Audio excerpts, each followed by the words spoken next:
Hello, everyone. I'm Mansoor Javidan. Those of you who are joining me right now, thank you very much for joining us. Those of you who are going to view this recording later, thank you for taking the time to see it. I'm going to do a couple of things today. One is I'm going to answer the questions we have. We have a number of questions, very good questions, by the way. And then I'm going to debrief the Global Mindset Inventory feedback report for those of you who have completed it. As you know, the ID verified students were invited to complete the full original GMI. And now I'm going to debrief it today. Okay, let's get started. The first question, in week 2's slides, it lists, for example, 2 dimensions at high, performance orientation and assertiveness, but with scores of 4.49 and 4.55 respectively. These would fall into the medium-high range and not high, according to x-axis. So I'm not sure how the high classification was derived. This is actually a very important question, and I need to clarify something. So the information you are looking at on the slides is based on a comparison of the 62 cultures that we studied. So it's not about the absolute score of the country on any dimension. It's about how a country scores on a particular dimension compared to other countries. So we use a statistical methodology called banding in order to create this comparison. So as the student asking this question has raised, it is true that the highest scores on performance orientation are close to 5. And that's countries like US or Singapore or Taiwan. And we're talking about cultural practices, by the way, as you know. So the absolute score of these countries is not hugely high, but compared to other countries in our sample of 62 countries, they are the highest. So when we talk about some countries being high and some countries being low on a particular dimension, we are really talking about compared to other globe countries. So that's an important clarification. Now, I want to make another point. The learner who has raised this question has obviously paid close attention to the scores, and I thank him or her for that. What you are seeing is that some cultural dimensions, such as performance orientation, are not rated very high in terms of their absolute scores. Even in countries like US or Singapore or Taiwan, people still don't view their cultures as extremely high on a dimension like performance orientation. You might wonder, why is that? And we've asked that question a number of times with executives and managers in some of these countries. And the point they keep making is that well, we can be much better. We can do much greater things. Yeah, we're doing okay, but we can do much better. So one reason the absolute score on a dimension like performance orientation is not that high is that the managers responding are quite strict in evaluating their cultures. Remember, these are managers, so they're out there, they're in the real world, and they understand the way things are done in their country, and those scores represent their views. So thank you for the question. Another very interesting question, I believe it's the same learner who has asked this question. I also tried to seek specific details, definition, the meaning of what the difference between the practices and values numbers actually discloses to the reader, and what should the reader note specifically with each number versus globe average and comparative country. Okay, so another very important question. So in conducting a study like Globe, and by the way, I'm going to detour a little bit and let you know that currently we are in the latest phase of Globe. We are starting data collection in 100 countries. And our interest in the current phase of Globe is the extent to which the cultures of countries in terms of the 9 dimensions have changed since the early 1990s. So that's our first question. Has there been a change? And to what extent in the cultures of the countries? And the second question that we're interested in is, how do people build trust in their fellow citizens in each country? So I share this with you because I thought you might be interested, but I have another objective. If there's anyone out there who would like to join us in the Globe project and help us collect data from managers in your countries, please send us an email. And we would love to have a conversation with you about how to collaborate. So that was a little bit of a commercial for Globe, but now let me move to the question. As you all know, in Globe, we measured both people's aspirations in terms of their values and people's day-to-day realities in terms of their cultural beliefs and cultural practices. So we wanted to know, how do people live their lives on a daily basis? That's the cultural practices, and how they wish they would live their lives. In an ideal world, they would live their lives in their country, and that's the values. So the learner has asked, how do we interpret the difference between values and practices? The big major interpretation of the difference, the gap between values and practices, is that the values are people's aspirations. Therefore, if there is a big gap between people's ideal and their day-to-day lives, the difference between the values and practices represents stress in the society, represents a wish, a desire to see things change in the society, represent people's hope that things could be better in their society. So one of the reasons we asked the values questions in the early 1990s, because we were planning, as I mentioned, to conduct this current phase of Globe and to understand what are the cultural practices of countries right now.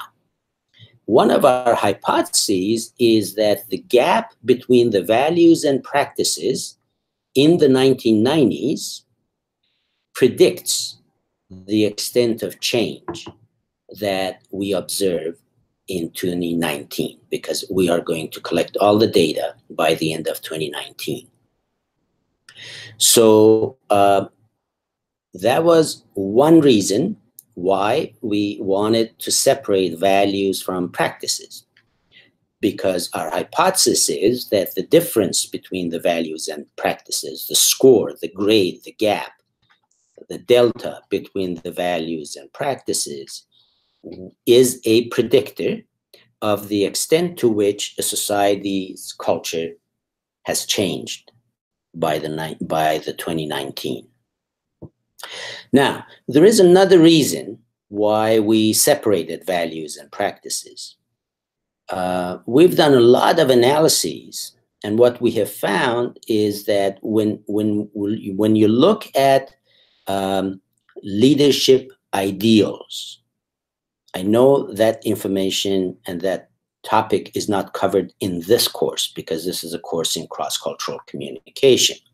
But one of the things that we've studied over these years is, what does it mean to be an ideal executive, to be an ideal leader in the US, in Japan, in Kuwait, in Argentina? And what we have found is that people's ideal of an outstanding leader in each country is predicted by the cultural values of that country, not cultural practices, but cultural values, which makes sense because when you think about an ideal leader, you are looking for someone who will accomplish your aspirations, you are looking for someone who will help you as an individual, as a society, as a group, accomplish your aspirations and your values. So, not surprisingly, we have shown that a country's value scores predict their profile of ideal leaders. Again, that information is not something we cover in this course, but it is a very important part of our findings. The information, by the way, is available on the Globe website, and Globe is the only research program in the world that has been able to show the connection between cultural values of countries and their leadership ideals. So that's why we have a separate score for values and a separate score for practices, and how we are using that information. Okay, let's go now to the third question.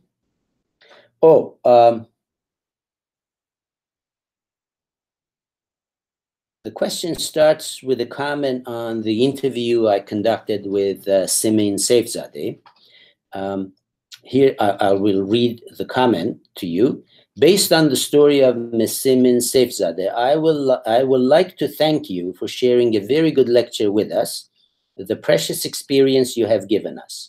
It was more effective and very much interesting, and it was so thoughtful. I was so impressed with Ms. Simin Saifzadeh's interview because I personally gained a benefit from the lecture.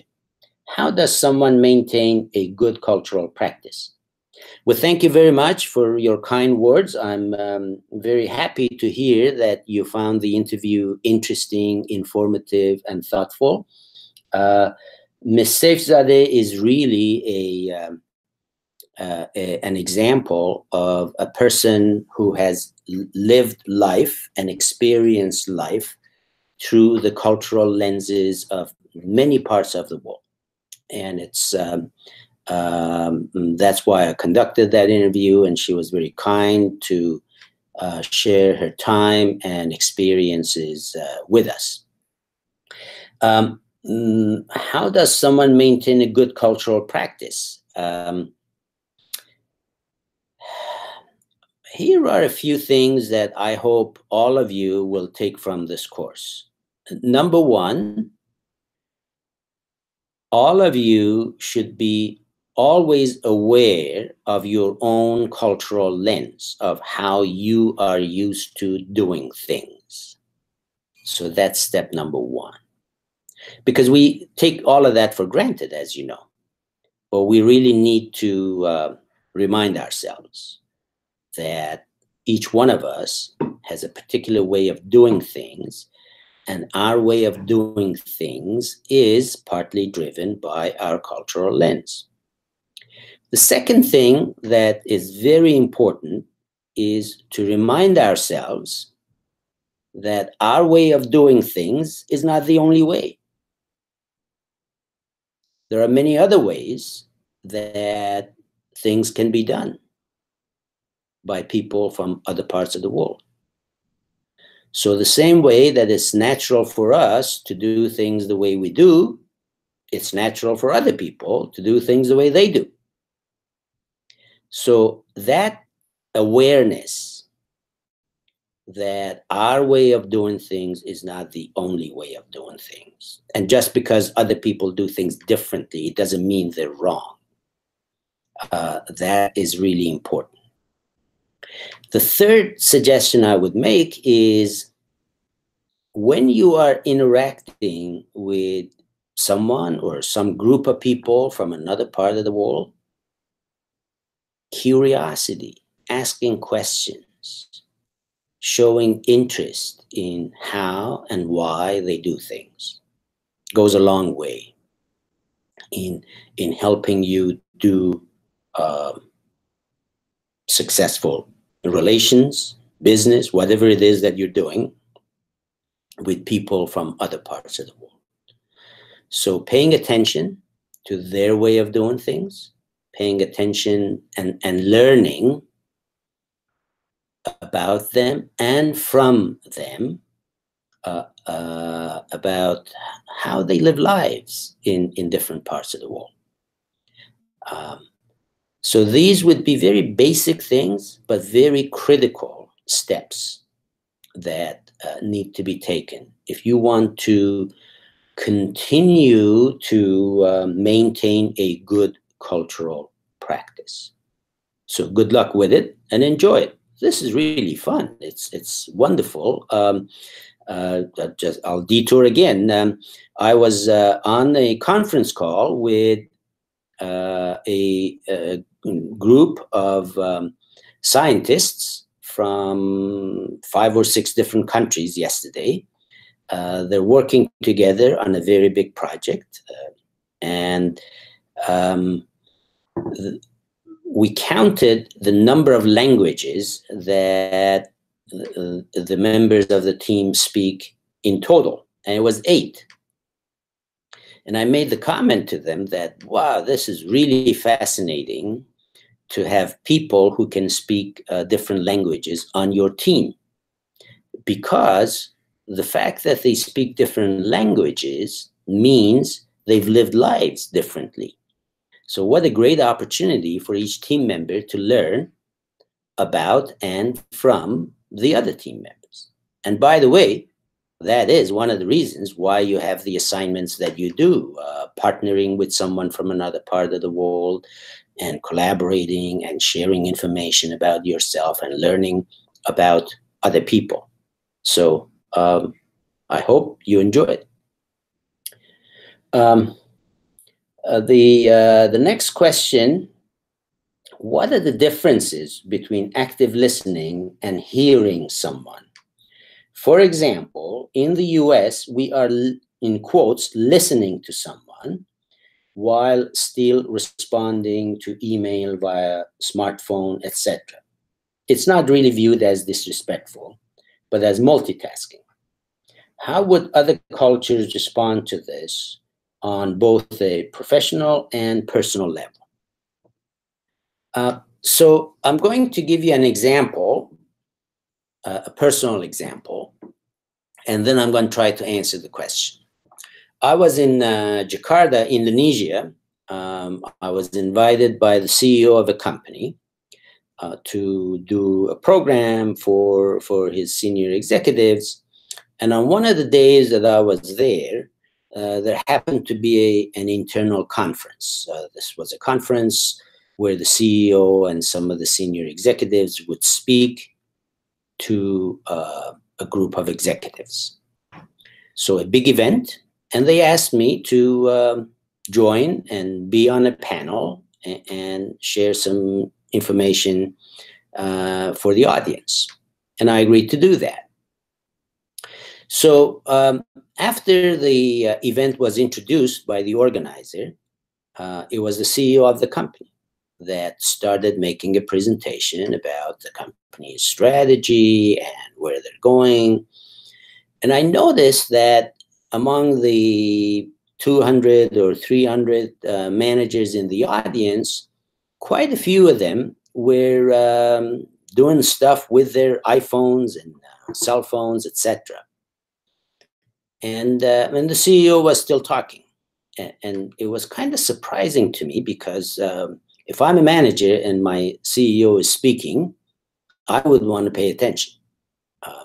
But I noticed that quite a few, I mean, at least half of the audience, where the eyes were down, playing with the iPhone, maybe texting or whatever. So the CEO completed his presentation, and he sat next to me on the panel, and another a senior executive of the company went to the podium and started talking. And I noticed that as the second speaker started talking, the CEO started using his cell phone. And again, many people in the audience were busy with their cell phones. And again, it was kind of surprising to me. But then all the members of the panel made a presentation, and some people on the panel and many people in the audience were busy with their cell phones while the presenters were presenting. I thought that was really odd because there's a lot of important, valuable information that's being shared by senior executives. And people don't seem to be totally attentive. So at the end of the session, I asked the CEO and a few of the managers about this. I said, I noticed that people spend a lot of time with their cell phones when they're in an audience. And the CEO and the others said, yeah, in our culture, it's okay. We don't mind that. It's a very normal thing in Indonesia for people to multitask and do their cell phones whenever anyone is making a presentation. So I share this with you because, yes, in some cultures, apparently, it's okay for people to multitask. But regardless of cultural issues, if you want to be a good, effective listener, which is our purpose in this course, you cannot multitask. As you have seen in some of the readings, in my presentation, it is not feasible to pay 100% attention to a speaker or someone who is sending you a message while you are multitasking. There's a price to pay. And that price is you are not going to receive the message 100%. You are not going to understand the message 100%. And in fact, I shared this with the CEO and the managers in that Indonesian case. And they agreed. They said, yeah, that's true. We understand that, but it's okay. If we don't hear 100%, that's fine. If you want to be a good listener, that is not fine. The difference between active listening and the reason we use the word active versus hearing, as the learner has raised in this question, is exactly that. In an active listening mode, your body is active. Your senses are active in paying attention to the sender of the message. Whether it's a speaker or you're talking to a friend or you're talking to a colleague, doesn't really matter. If you want to be an effective communicator, you need to be an effective listener. And if you want to be an effective listener, you need to eliminate or minimize distraction. Because we could argue that we are multitasking. Anyone can argue that. But my answer to that is yes, but there's a price to pay. And that price is we are not receiving, we're not understanding, we're not absorbing 100% of the message.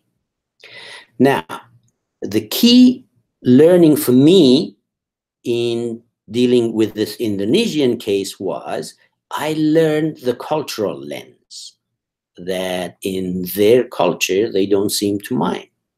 So I didn't interpret this action as a rude and disrespectful action. However, I still believe that when you are multitasking, you are not 100% attentive. So active listening means you pay attention, you ask questions, you make sure you understand the message that's being given, and you provide feedback to make sure that you are really understanding, or if you are misunderstanding, to make sure that that issue has been fixed.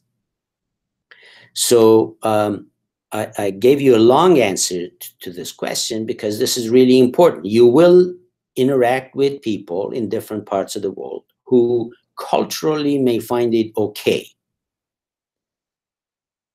And when you're dealing with people like that, you have to accept that they're not trying to be rude or disrespectful, but it doesn't negate the fact that they're not being good listeners and they're missing something out of the message.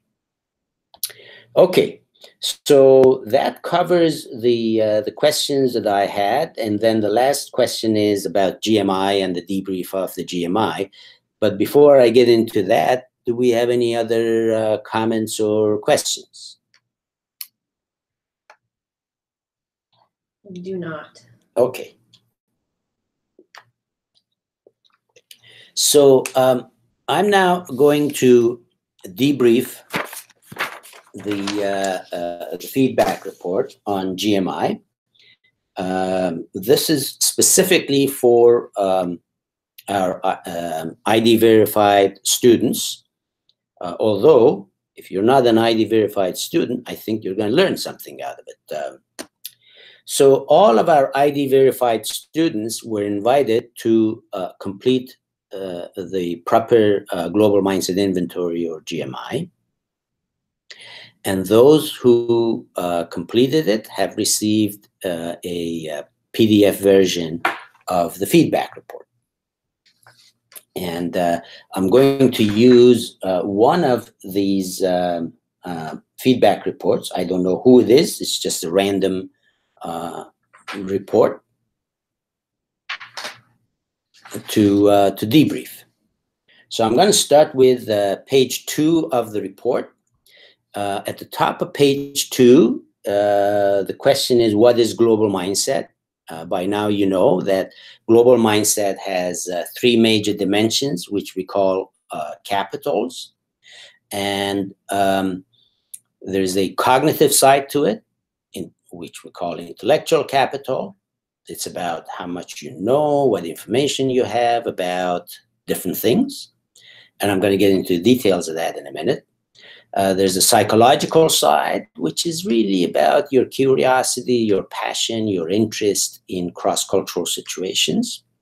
And it has a social or behavioral side that we call social capital. And it's all about how people interact with people who are from different parts of the world. The next part of page 2, why is global mindset important? I think you all know that by now. There's clear evidence that having a global mindset increases the probability of success in global roles. For people who, one way or the other, are interacting with people from other parts of the world, A strong global mindset profile is a major asset. It can be a huge help in helping you do a good job in working with people from other parts of the world. And the last part of page 2, the question is, can global mindset be developed? The answer is yes, but there are parts of global mindset that are easy to develop, and there are parts of it that are harder to develop. And I'll talk about that a little later. Now we go to page 4. On page 4, we are showing you your profile of global mindset based on the information that you provided in terms of the 3 capitals. I'm going to spend a couple of minutes on this chart to explain how to read it. Once you understand how to interpret this chart, all the following charts in the report follow exactly the same format. So, to begin with, this report is color-coded. So blue always refers to psychological capital, red always refers to social capital, and yellow always refers to intellectual capital. The olive bar is your personal score. So based on the way you responded to the items on the questionnaire, you will see your own score in terms of the 3 capitals. As you can see, the olive bar is framed in different colors to represent the different capitals. So it's framed in blue, red, and yellow. The orange bar is the average of the people who completed this instrument for this course. So we have 27 ID verified students who have completed the GMI. And the orange bar shows you the average score for that group.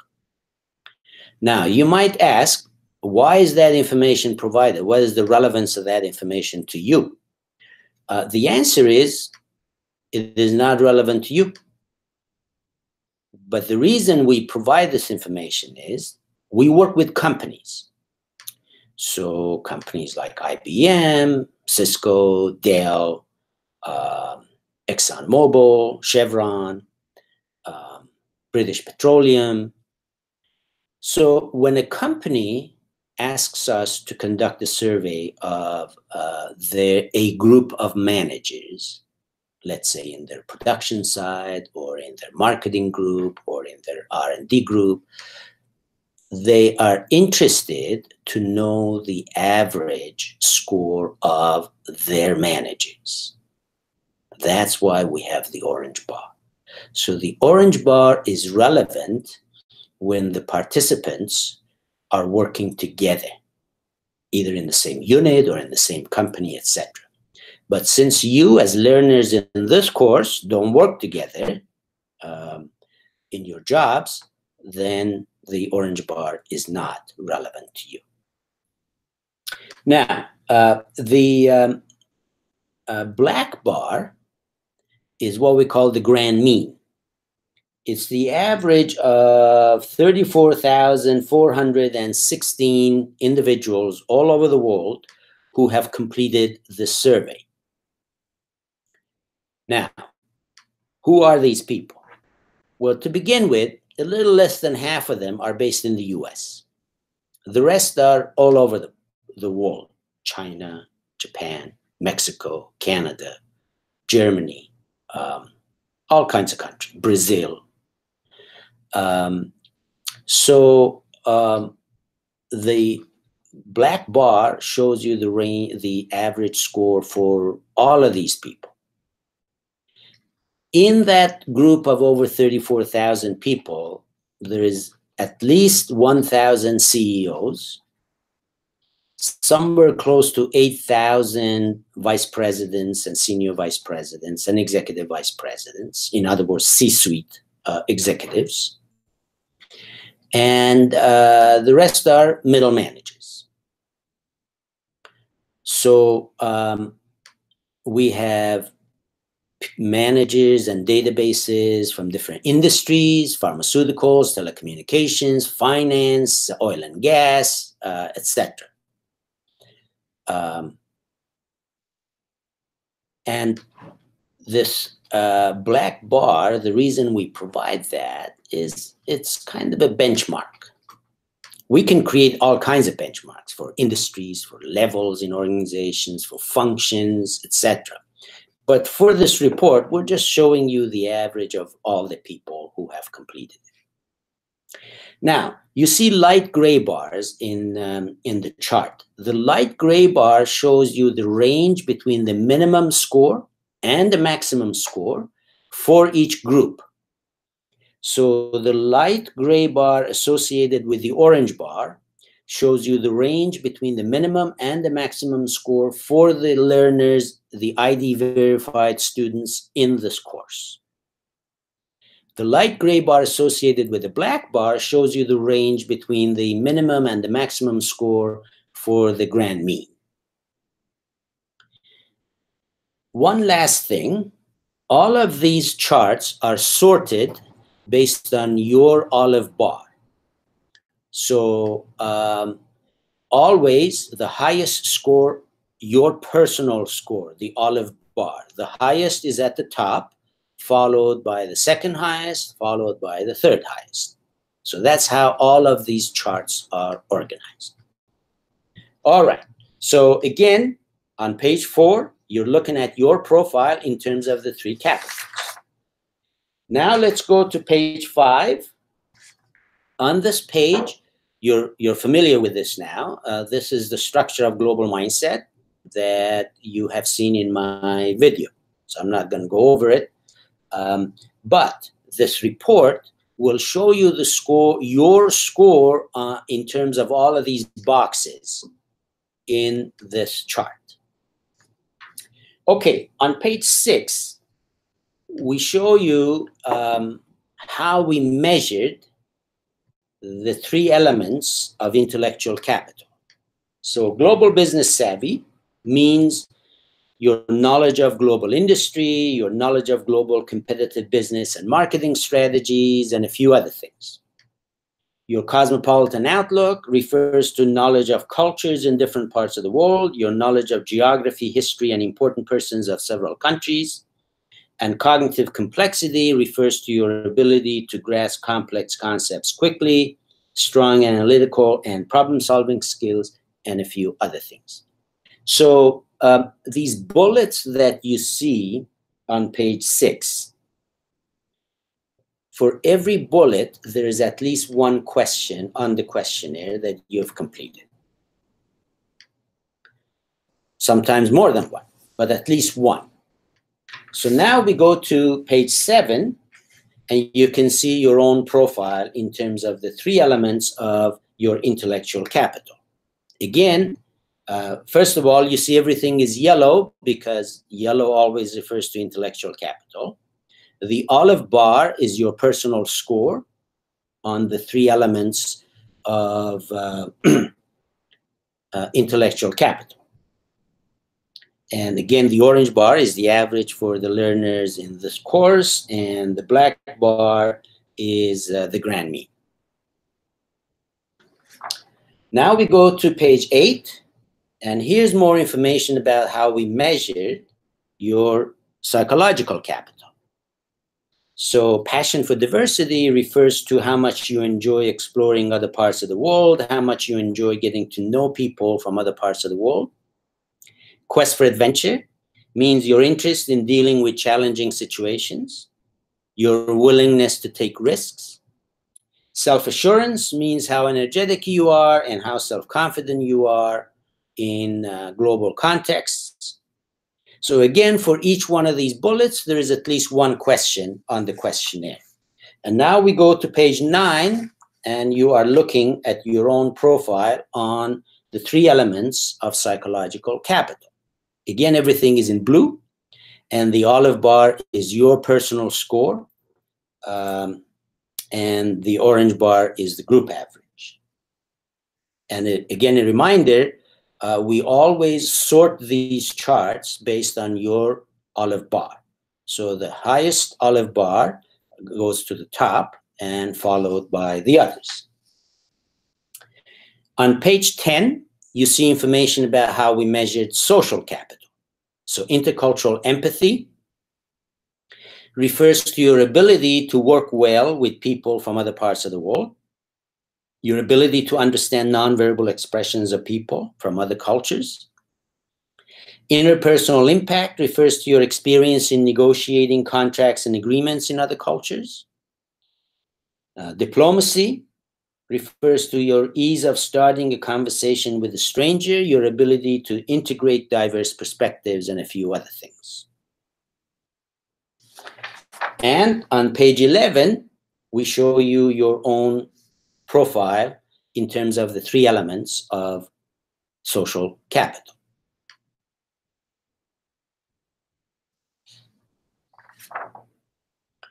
Now we go to page 12.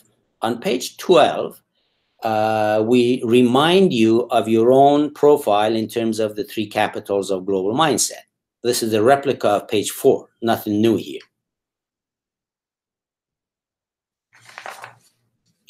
Page 13 is the most important page of the report. We show you your profile in terms of the 9 elements of global mindset, sorted from your highest score to your lowest score. And of course, all the olive bars are framed in different colors to represent the different capitals. So you can see on page 13 your overall profile in terms of the 9 elements of global mindset. Now, here's why page 13 is very important. On any dimension that your score is 4 and above, it means in your own mind, because remember, this is self-assessment. Now, the instrument comes in various types, 360 and 180 and all of that. But the questionnaire you completed is a self-assessment. So in your mind, that dimension where your score is 4 and above is a strong suit for you. This is something you are really good at. This could be because of your education, because of your childhood experiences, because of your life experiences, work experiences, personality, all of that. No matter what the reason, that dimension is something you're very good at. If your score is between 3 and 4 on any dimension, it means you're doing a reasonable job. But if you wish, there are so many opportunities to improve. There are many things you can do to improve. If your score on any dimension is 3 or below, it should raise 2 questions in your mind. The first question is, in your current job, in what you're doing right now, how important and relevant is that particular dimension? Does that particular dimension help you do a better job in your current role? If the answer is yes, then you need to improve. You need to make plans on how to improve that particular aspect of your global mindset. If your answer is no, in what I'm doing right now, this particular dimension is not relevant, it doesn't matter to me, then you need to ask yourself a second question.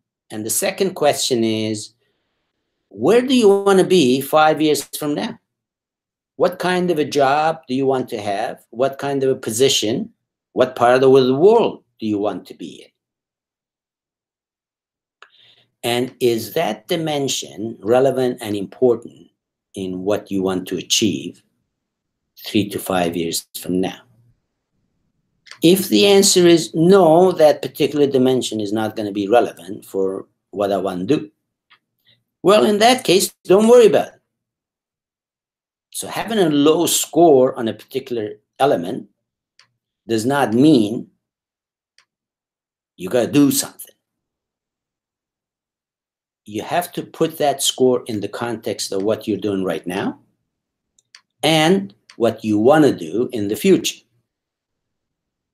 If your answer is, yeah, in that particular dimension can be really helpful in me achieving what I want to do 3 to 5 years from now.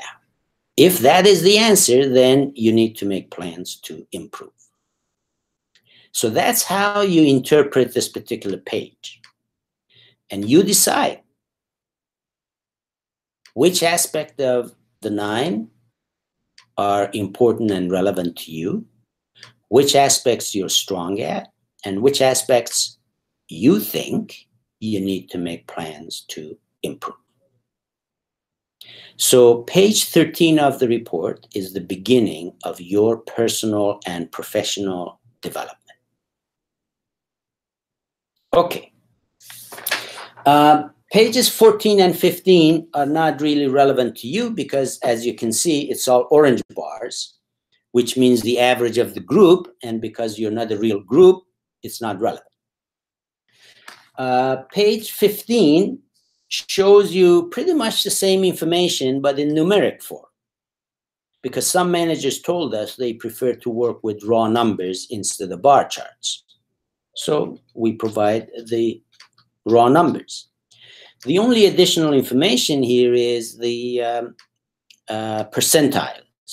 So you can see your score, your personal score, and how it compares with the percentiles of different groups. The group of students in this course and the grand mean.